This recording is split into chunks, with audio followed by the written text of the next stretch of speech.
Hello, and welcome to XR Southwark Talks, an interview with a futurist. We're very lucky to have Tom Cheesewright with us, talking about a sustainable local future. Now, I have an apology to make.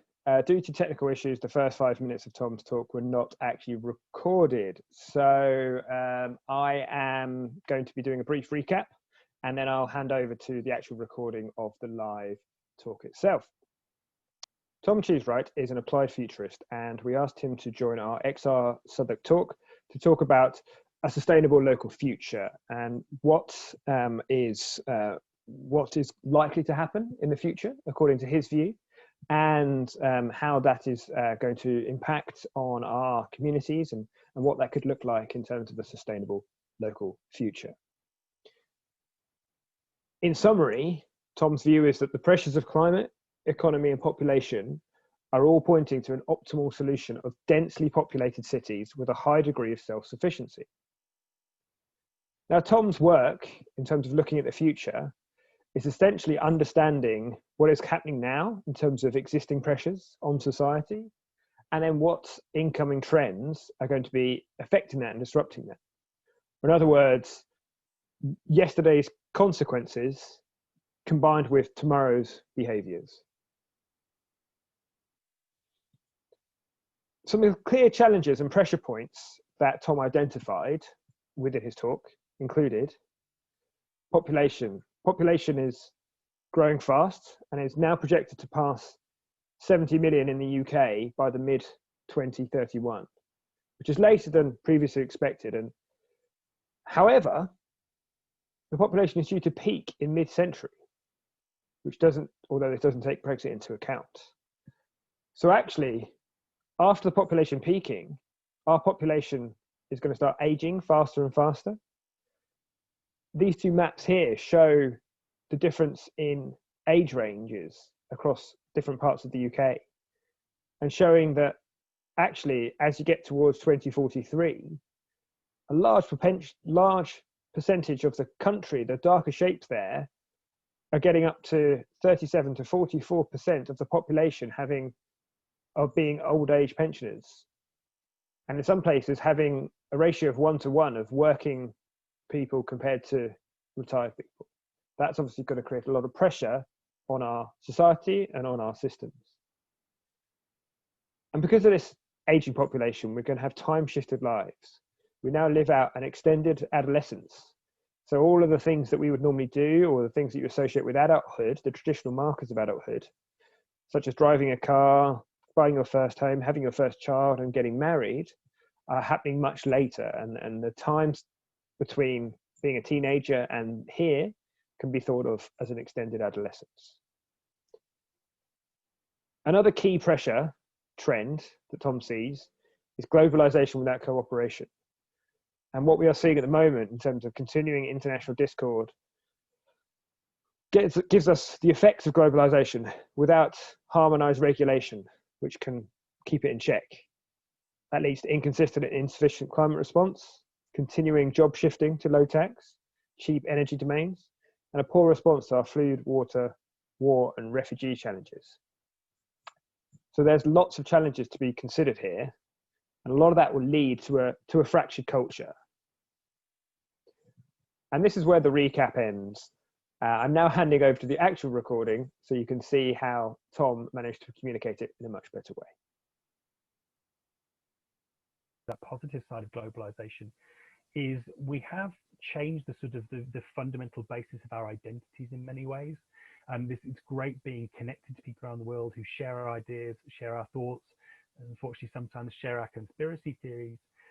But it has, and this is through conversations with housing associations and other people trying to build and run communities.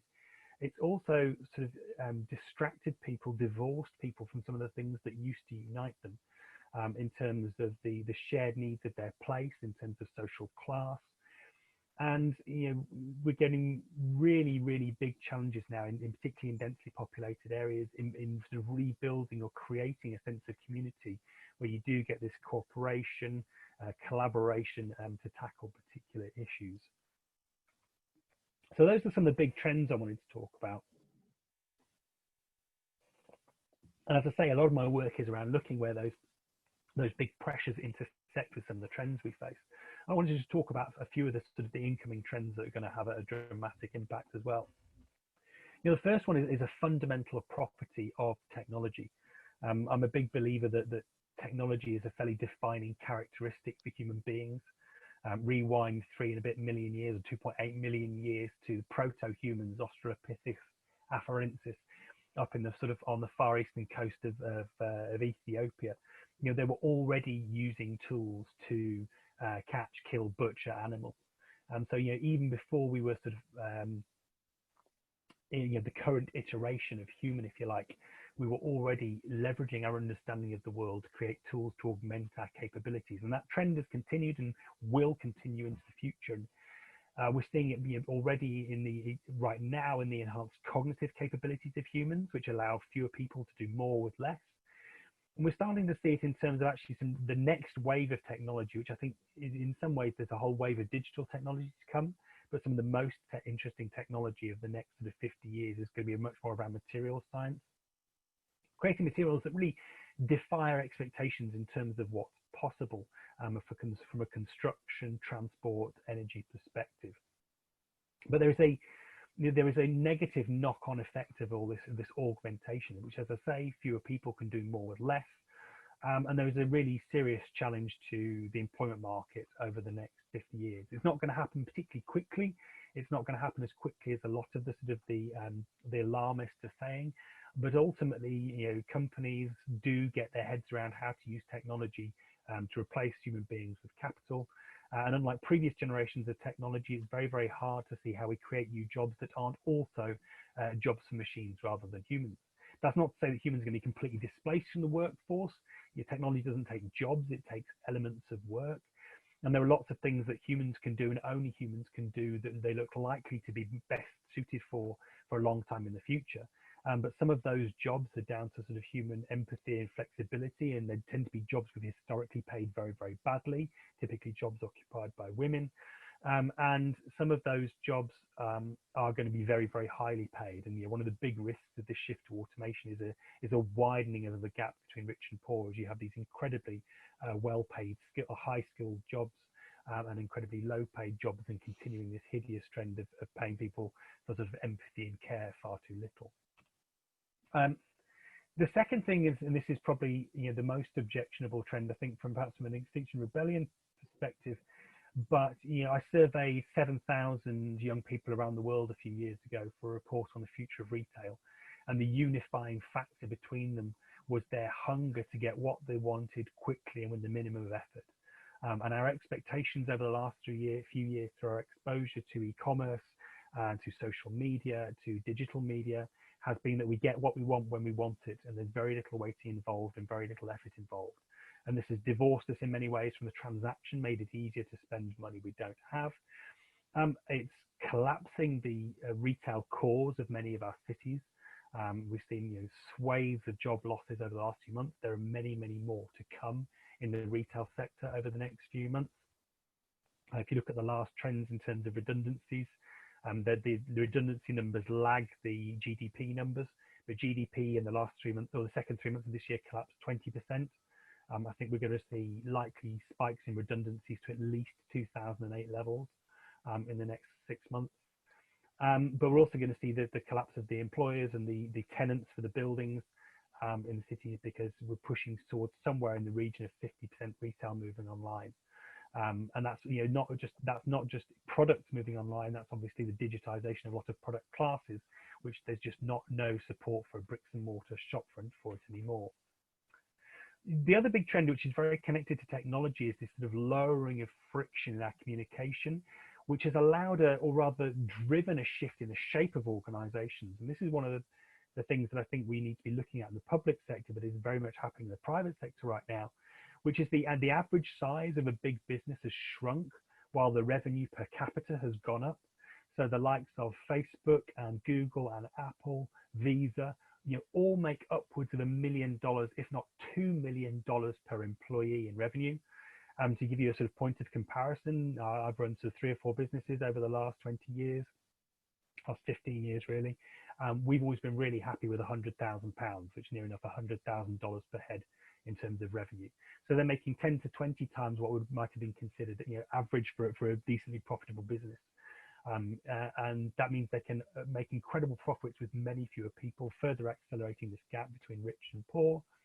But they're also incredibly reliant on partners. They build up these sort of networks of organizations that build their whole value chain. And the smallest of those partners are individuals. And the fastest growing forms of employment on both sides of the Atlantic now, and I think increasingly in Europe as well, is self-employment. Again, this ranges from the high-skilled, high-wage freelance work to your delivery cyclists with very, very little job security, very low pay, very poor conditions. And everything in between. And this is a large and growing proportion of the workforce. So you take those pressure points I started with, and you take those trends and you mash them together, you look where the two collide, and you start to get some really interesting results. The first thing is, I think we're returning to this sort of old Napoleon quote of a nation of shopkeepers. We won't be shopkeepers, but I think it's clear that a very large proportion of the population will have one or two forms of effectively self-employment of one form or another in the next few years, and they'll be at every end of the pay scale, and they will all share one thing in common, which is an intermittent income. Even those people at the sort of the relatively high-skilled end of the job market find that their skills become obsolete, find that there are economic downturns where their skills aren't in demand, and so we're going to have to start to make some provisions for those people. In terms of infrastructure, what does that look like? We're already seeing a lot of office space being turned over to collaborative workspaces, and they're still trying to find the business model that works for individuals and the price points, everything else. Clearly an issue at the moment in the face of a pandemic, but a lot of people, certainly under the age of sort of that age where they can buy a house, are really struggling to work from home at the moment. I'm hearing lots of terrible stories about mental and physical health issues from people sort of crammed in a one-bedroom flat in London trying to work remotely. So we need homes equipped for remote work in a variety of different shapes and sizes. We need homes with low running costs, so at that point where the work does dry up, actually your outgoings can be minimized. We need to consider programs like universal basic income. I'm a skeptic, not because I'm a skeptic on a number of grounds about universal basic income. There's a reason our benefit system, flawed as it is incredibly tailored, and it's very, very hard to lose some of that tailoring and still get the appropriate amount of support to people who need it, while potentially giving lots of support to those who don't. It's a lot more complicated than it looks on the face of it, and you actually make relatively small savings by eliminating all the means testing and the administration. But I think a really, really obvious option is giving people a solid lifelong fund for constant reskilling. Lots of ways we could do this. One either was suggested to me was just give everybody a £20,000 education fund at birth and allow them to spend it throughout their lives. We need to do a lot of adaptation to those demographics that I talked about, the rising population, the aging population. And we're already starting to see some interesting adaptations to this. I did some work a few years ago about how to design a kitchen for a 4-generational home.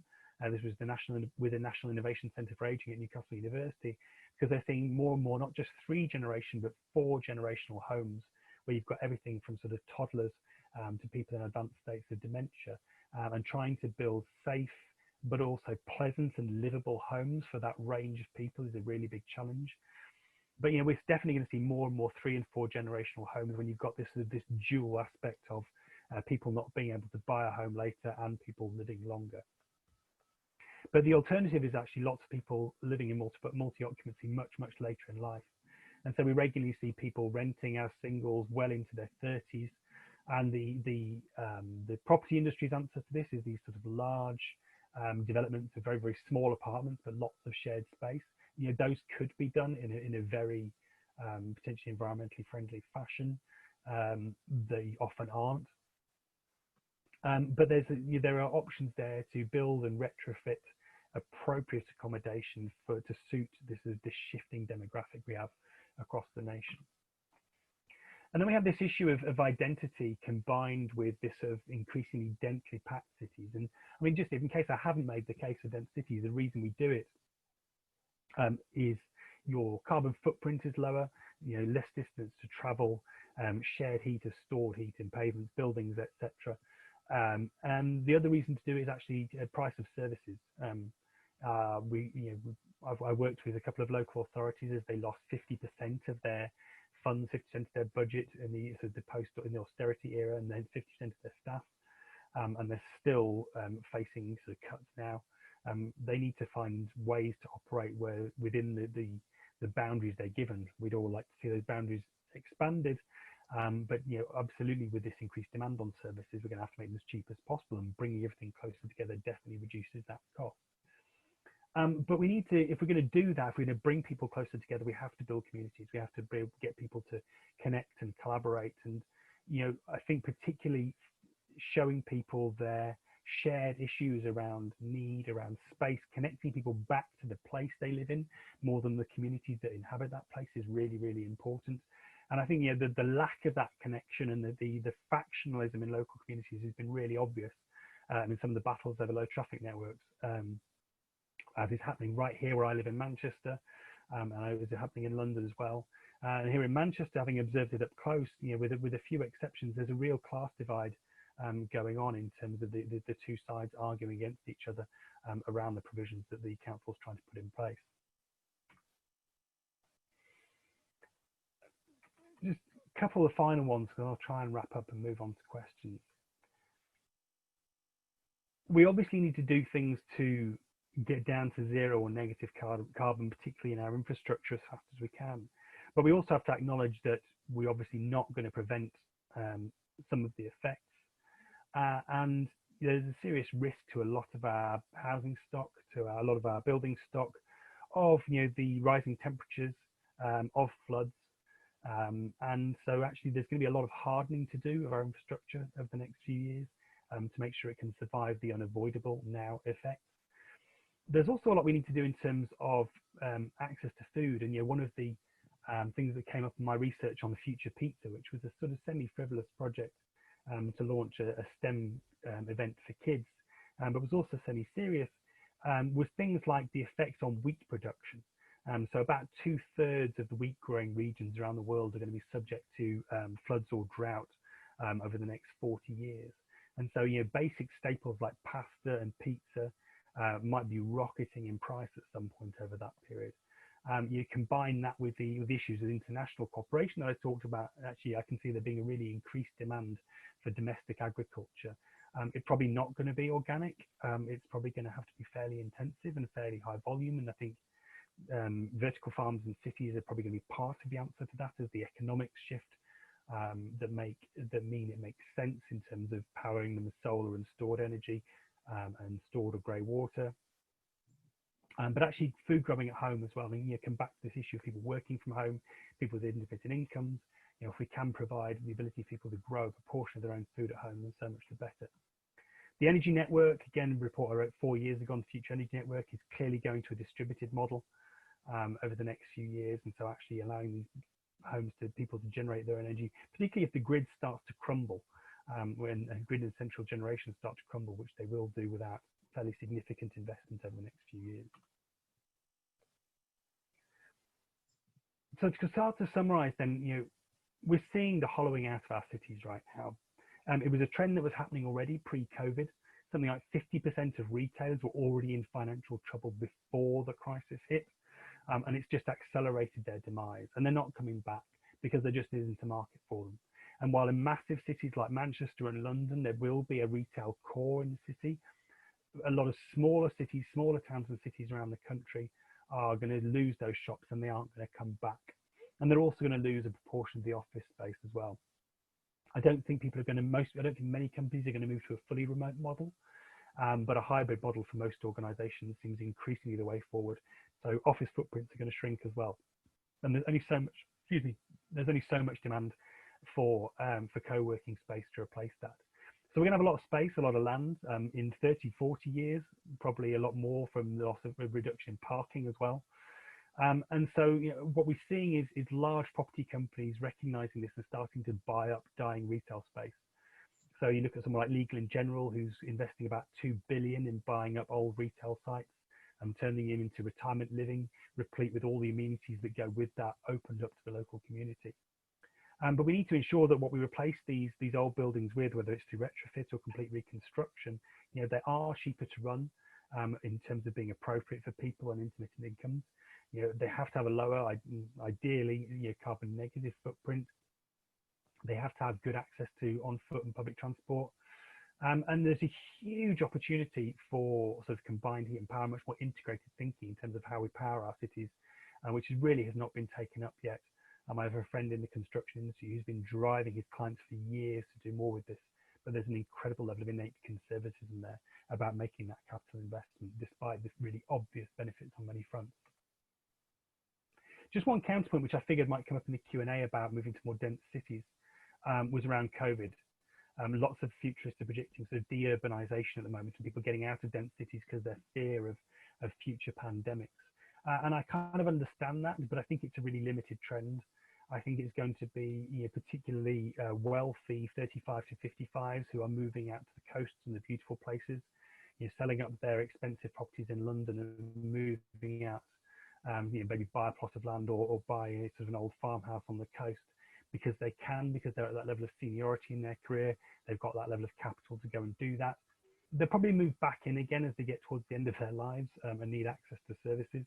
And everybody younger than that's be sticking around as well. So I think this whole sort of de-urbanization concept that lots of people are talking about really is very much a sort of short-term and quite limited trend. For the vast majority of people, the same primary drivers as human beings still exist. We want to find a partner, we want to find people we love and be around people we like, and enjoy life and work in a rewarding fashion. And that's still for the foreseeable future going to mean largely being in particular places. So to summarize then, just finish off where I started out, the pressures of climate, economy and population, for all those reasons, point to us keeping and actually increasing the density of our cities in a way so that we can live with that increasing population and aging population in a fashion that is ideally moving towards a zero carbon negative environment. But to do so, we've got all sorts of pressures and challenges in front of us. We've got to change the way we build homes. We've got to change the way we power them. We've got to change the way we build communities and create integration. We've got to change the way we travel. And we're already doing that in the face of changing the way we work, a global pandemic, and a complete lack of international cooperation, or certainly an insufficiency of international cooperation to tackle these challenges. And that's why I think a lot of these challenges are actually going to be faced by people, communities in those highly local city regions. And that's me. I would be remiss if I didn't point you to two things.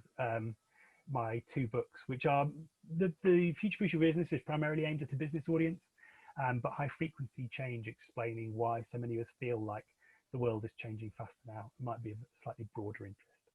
And there we go. Ben. Wonderful. Thank you very much, Tom. That was absolutely fascinating. It's interesting to think, obviously, a lot of us on the call are based in Southwark, which is literally, the center of London almost. And, so we're actually in that, highly densely populated area. And as Bill was saying earlier, there's a lot of building going on that probably is not going to be even populated in terms of offices space and whatnot. So everyone, Julian's put his hand up again, but actually everyone, you're now able to add questions to the chat, and if you want to unmute yourself, the chat is probably easier because then I can talk through the questions and then Tom can answer them. Julian, you have got your hand up already, so if you'd like to unmute yourself and ask the question, that'd be great. And anyone who wants to add a comment into the chat, please do so, and we'll work our way through them for the next, let's say, 20 minutes. Thank you. Lots of good stuff there from the presentation. Sort of confession, I work professionally in this area as well. And I would welcome the opportunity to tell an alternative story to this XR group on a different occasion. Because there are some substantive things potentially that I find a bit business as usual and disagreeable.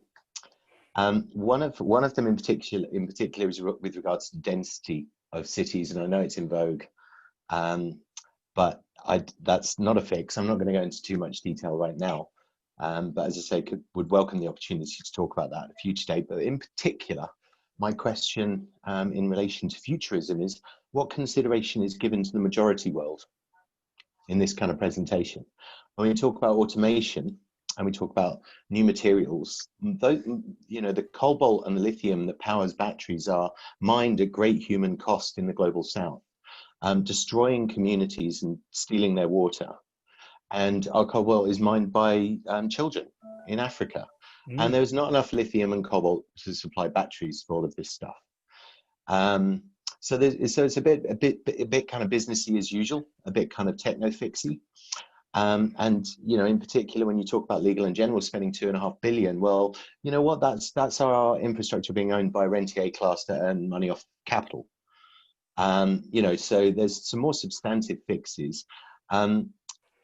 And I'm sorry, this isn't a question per se, but again, when it comes to agriculture, for instance, the idea that we can feed ourselves by losing 70% of sunlight and converting it to energy to grow under lights is a massive fallacy. You get some leafy greens delivered by Amazon, and as you can tell, I've got quite a lot of knowledge about this.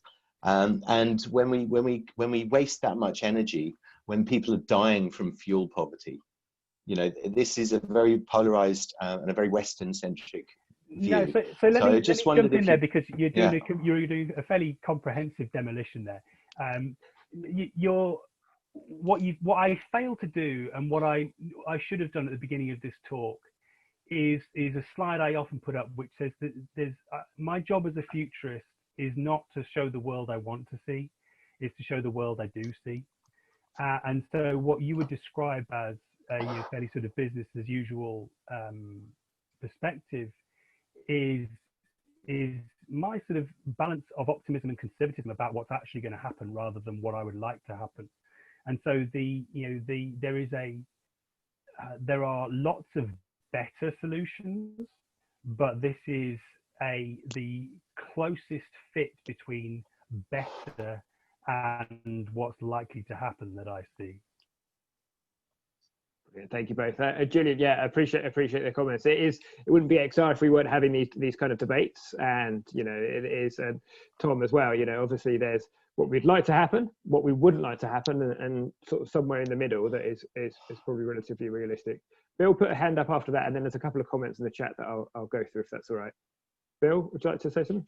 You can unmute yourself.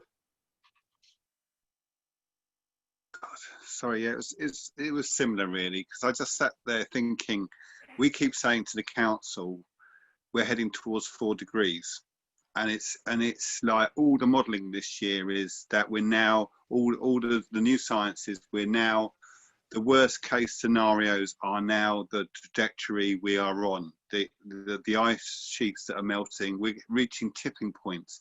And so when I'm listening to what you're saying, it's interesting, but I actually think a lot of it's going to be more dramatic than you make out. And also, I don't see how we can address what needs addressing within business as usual. So they're good challenges to the people we talk to, but in a way I feel that we need more. So we said to our council, how do we insulate every building in the borough? Let's do that, you know? Not saying we should do that, but why don't you think about things like that?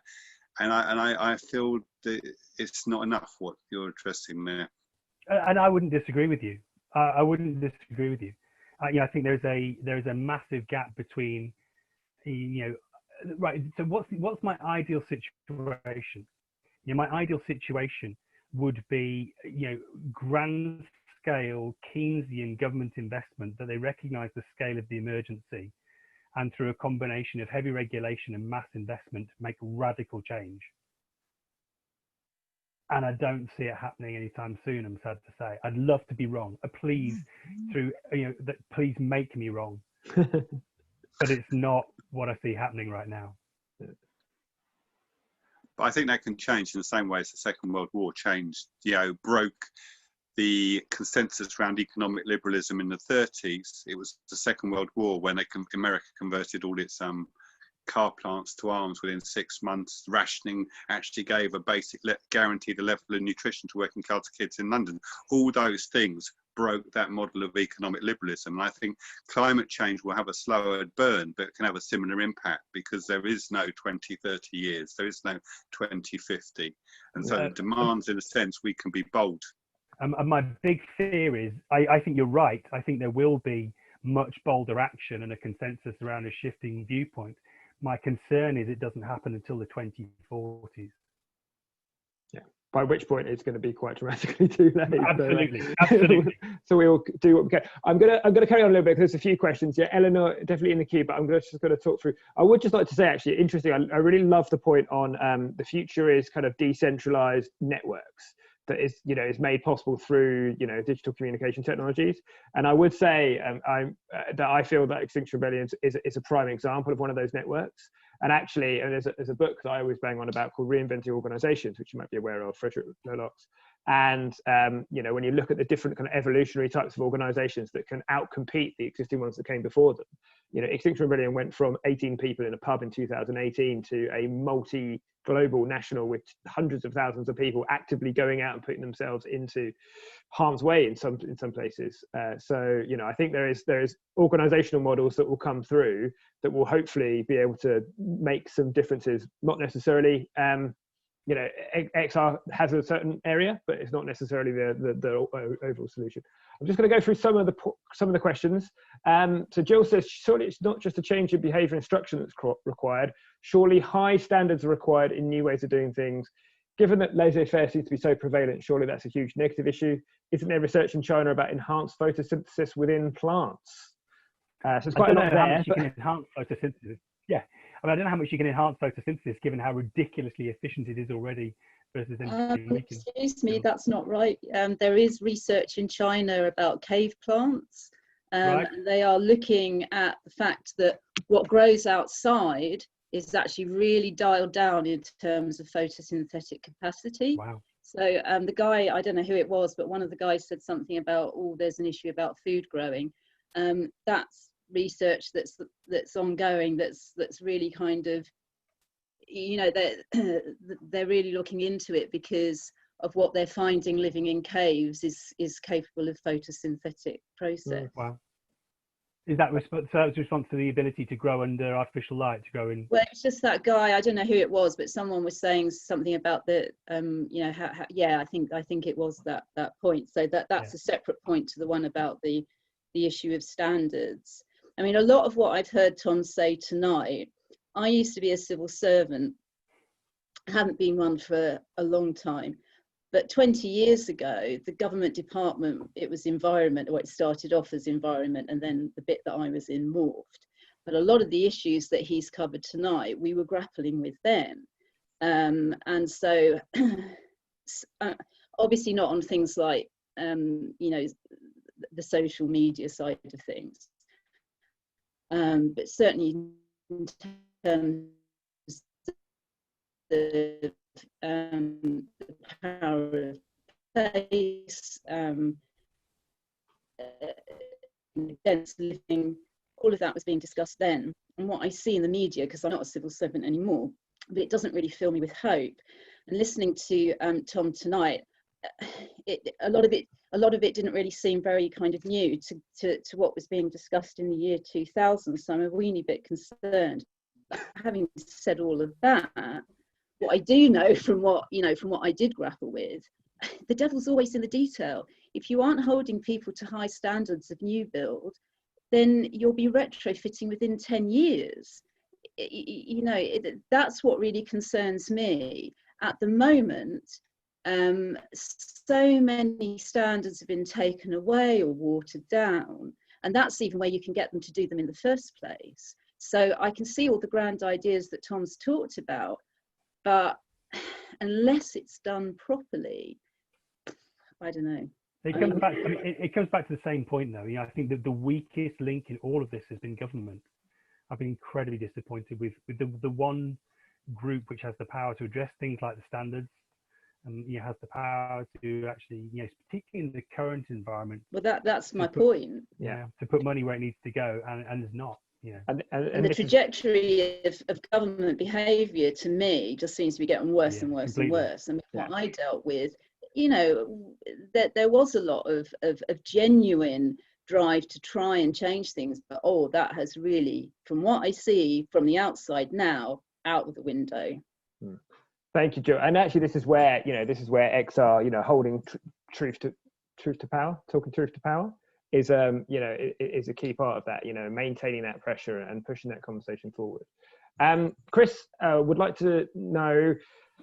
This is very slightly depressing stuff, but obviously there is a possibly, I'm not going to say likely, Chris, but there's a possible collapse of the Gulf Stream that we may see, which would create a significant reduction in temperature in the UK, obviously affecting arable land. Is there any have you got any views around that, Tom, in terms of how we feed ourselves in the UK if that were to happen? I mean, how we feed ourselves anyway is going to be interesting. There's going to have to be a lot of moving around of various bits of agriculture. It's not something I've covered in detail in my research, but certainly, I know Julian disagrees, but we're going to have to look at lots of different ways to grow more food locally, domestically, than we do right now, I think. Thank you. Eleanor, you're in the queue there. If you'd like to unmute yourself and ask a question.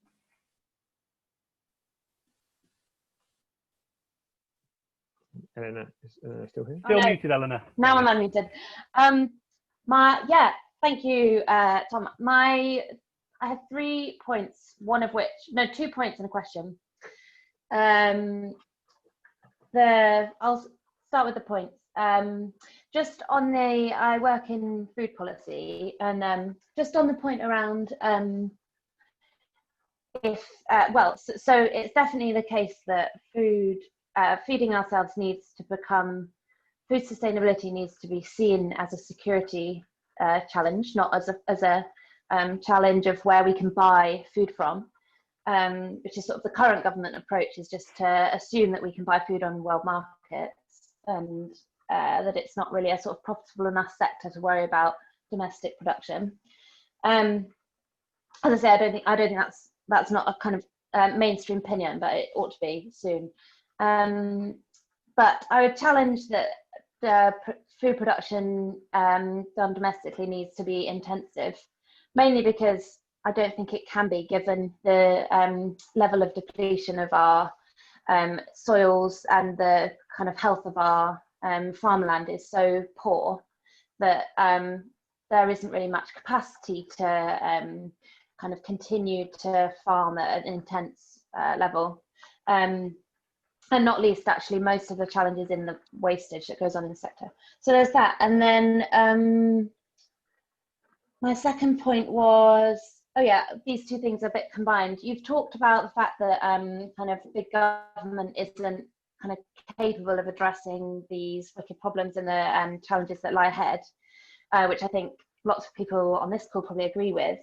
I just wonder where you see the examples of where we can kind of develop community power and kind of come up with new models for communities to support themselves. I just went to my bookshelf and got Hilary Cotton's book off the shelf, who has written a really powerful book called Radical Help. I don't know if you know it. But it's a manifesto for the need to revolutionise the welfare state around relationships, with kind of drawing on all of your observations around the way generations and are changing, and also the problems that are cropping up. I just wonder what other models you kind of give you hope that citizens could wrest power away from those that aren't using their power in the way that they should, and can do something about some of these challenges. I'll be honest, because the sort of somewhat mercenary nature of my work, it's not something I've spent a lot of time looking at. So my examples are fairly domestic. They're very close to home and in some ways quite inconsequential. I mean, just come back to the point about big government. I think it's more specifically wrong-sized. I think there are some things that need very big government, as in international. There are some things that need to be done at a national level, and there are some things that need to be done at a local level. And right now, far too much is hoarded at the national. There's insufficient at the international and local level.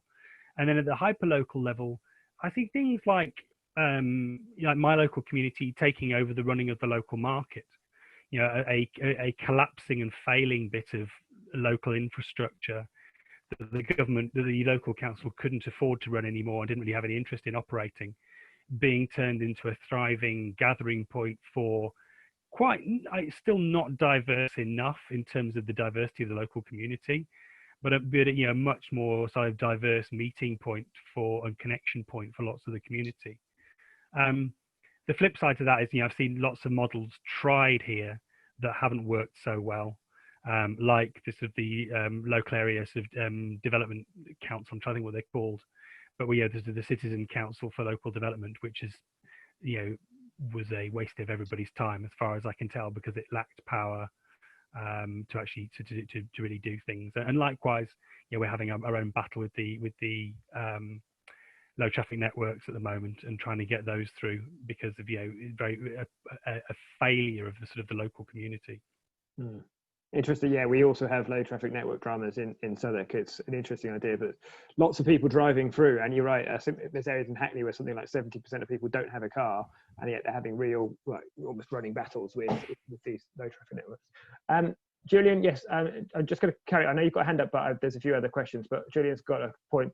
Tom, he'd like to talk offline, so I'll pass the details on. And Julian, obviously, certainly happy to have a chat as well. I think actually one thing in terms of the local thing, Julian pointed out, the Climate Emergency UK, run by Kevin, they're essentially supporting local authorities who are creating climate emergencies and then supporting them to create climate action plans. And I do feel like there is a huge amount of opportunity there if we, you know, these organisations can be supported, because they, you know, at that local level, you know, local authorities, you know, will be bearing the brunt of all this as well. So, you know, that's a really important one. Yeah, and it's getting them to declare the emergency and then make it pervasive throughout policy that's the challenge. Yeah, and I think that's certainly been the challenge here. That's exactly where Bill was coming from, you know, in terms of the challenges we're having with Southwark is, you know, holding them to account is to declare an emergency a year ago, yet still have huge plans to build, frankly, offices that probably won't be used, as you mentioned, in Southwark. So we're ending up with this huge amounts of wasted space, a very expensive wasted space. But, you know, maybe there's an opportunity for vertical farms in the future. Martin, how do we make the massive culture change required to encourage everyone to move to low energy solutions, moving to the car, eating less meat? Specifically, does carbon tax have a place? What do you think about carbon taxes? Yes, a place. I think it's a far from complete solution. In many ways, the right things are happening just too slowly. You know, if you look at I mean, again, it's trite now, but what defines status for someone in their early 20s now is a lot less material consumption than what defines status for someone in their early 20s 20 years ago. You know, the cultural trends have moved to some extent in the right direction, but clearly not anywhere near to a great enough extent to actually tackle the problem. But I think, you know, look, tax nudges have been effective in various other areas, whether it's particularly in health policy. I don't see why they shouldn't be effective in this area. And absolutely, you know, there are certain behaviours which, you know, should be taxed as being utterly antisocial.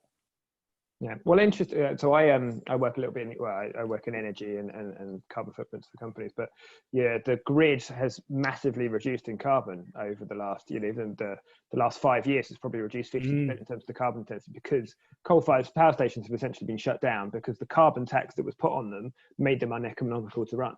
So that's a prime example of actually, yeah, that's one of the key wins that we've had in the UK that's actually driven down the carbon efficiency of the grid. I think you've got to do carrot and stick to some extent, and you know, I think it's the lack of carrot in some cases that's not more of the problem. I think the tax is important, but. Yeah, so that comes into Pete's comment here. Obviously, Jill, Pete would like, I don't know if you've seen that comment, but Pete would like a link to the Chinese research on cave plants. But also Pete says, you know, actually, would it be helpful for people to have a carbon budget? Do you think that's where it's going? You know, certainly things like flying, you know, carbon costs and so on and so forth. There's a certain, like, as you say, there's a certain percentage of people who fly regularly and, you know, like, very, very regularly. And actually it's the same across the carbon sphere, as it were. You know, there's quite a small community of relatively well-off, wealthy people who are very carbon intense. And if there was a carbon budget for everyone, that could maybe level the playing field somewhat. Yeah, I think as long as you as long as you create the opportunity for people to do better, and I'm not thinking about the richest here, I'm thinking about the poorest. But I was looking at the stats on the latest stats on who's been spreading the coronavirus recently, and it's that classic curve of most people are kind of fine, and a small number of people are ruining it for everyone. And certainly on a global scale, the same seems to be true here. It's not something I've looked at in detail. I can't give you an expert opinion, but it certainly seems like a sensible approach. Julian, you have your hand up there. Yeah, lots of really good discussions here on carbon tax and carbon budgeting. I mean, carbon tax, it would be aggressive tax, so it would hit poor people the hardest and allow those that are rich to still continue to pollute. And we know that the rich are probably the biggest culprits.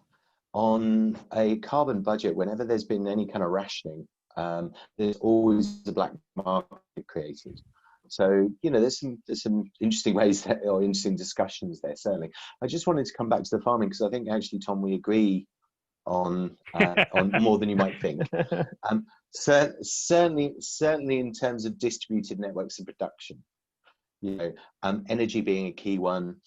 Food is the one that's come up in discussion, and absolutely we will be returning to small market gardens, growing in gardens. I think perhaps where the tensions arise from what I disagree on is growing under lights specifically. We should use sunlight, and there's ways and means of doing that, even underground in caves. We can direct the sunlight. That's totally possible. And also really in terms of the ownership of that. If we're looking at peri-urban or urban food production, which we will have to have, who owns that? I don't want it to be owned by Amazon. That's the bottom line. It needs to be community owned and democratically controlled. That's the key thing. The green belt, people may or may not know this, the green belt was designed by Ebenezer Howard, who designed our garden cities. And the green belt is designed to be allotments to feed a city. That's precisely what it's for. There's 517,000 hectares of green belt around London, the same as London. That area is an area of industrialized farming that is killing our water, it's killing our ecology, and it's killing our soil. Michael Gove said we've got 30 to 40 years left of soil fertility in the UK, so we cannot carry on business as usual. The green belt at the moment is a place for rich people to keep their horses. It's an industrialized agricultural landscape that, as I say, is killing everything, and has 27,000 hectares of golf courses just in the green belt around London. So we need to repurpose our land use and just use it more effectively. And so I really want to come back to how we're going to feed ourselves, because we cannot continue with the industrialized farming. And at a later stage, and certainly offline, Tom, I'd love to have some conversations with you, because there are solutions to this. I would recommend everybody goes and watches the new film that's called Kiss the Ground, and it's about carbon sequestration and the health of our soil. Our soil is our biggest carbon sink. That's the only thing we've got left in terms of Project Drawdown, in terms of drawing down carbon. Yeah. And just as a final point, in terms of the Gulf Stream and it getting a lot colder in England, with ground source heat pumps and polytunnels, I've seen citrus fruits grown year round in 8-foot snow and minus 20 degrees organically. That is good to know. So so we've like I said, at a later date, I would love to present some of this. We're not going to get scared, which is good. Thank you very much for that, Julie. Thank you very much for everyone for you. I did say we're going to about 10 past, so we're kind of going past. So I'd just like to say thank you to Tom. Tom, if I might ask the last question, I think just following up from Eleanor, what technologies do you think are going to be, hopeful technologies that are actually, you think might actually change the curve somewhat, actually make us sort of nudge us in the right direction? I know you're interested in technologies around food and transport and whatnot. Do you have any view over the next 10 years of the big one that's going to actually start to make a difference?